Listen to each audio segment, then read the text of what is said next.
I just was recently in a house just a few days ago with twin 1.5-year-old boys. When I got into the home and did the walkthrough, I did find in their bedroom literally marks on the windowsill of the boys' room.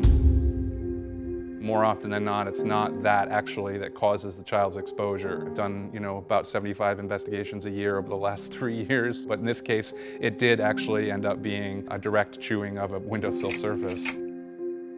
Pigments and whatnot can have a certain sweet quality to them, which is apparently one of the things that attracts children to them.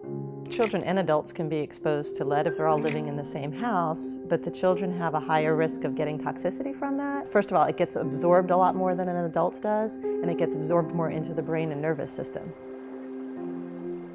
And their nervous system is still developing as well. So for all those reasons, they are at more risk of having damage.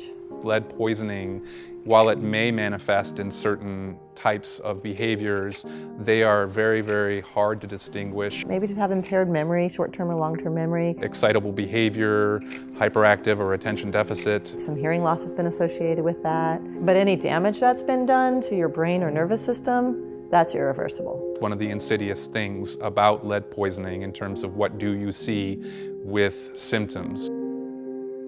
Typically, you'd notice nothing. Pretty much any home built before 1978 has that potential to have lead-based paint, and if so, as a contractor, you're dealing with these older homes with lead paint with a toxic material, and there's a certain process you have to follow, certain procedures you have to do, steps that have to be involved to do this right, and it takes a while. It takes time, and there's a high risk involved with working with lead-based paint. We're going to go and we're going to scrape or we're going to disturb that and cause it to move or dust to be made, and that becomes a health issue for people because where's that dust or where's that paint landing? Where's it going? It has to be contained. Without the license and the endorsement to work with lead-based paint homes, they're going to get fined. Or if they have, but they're not doing it correctly, they're going to get fined. The current levels that are set by the Center for Disease Control are a level of 5 micrograms per deciliter. So anything higher than that is considered lead poisoning. Now, interestingly, as recently as 2012, that kind of danger level was 10.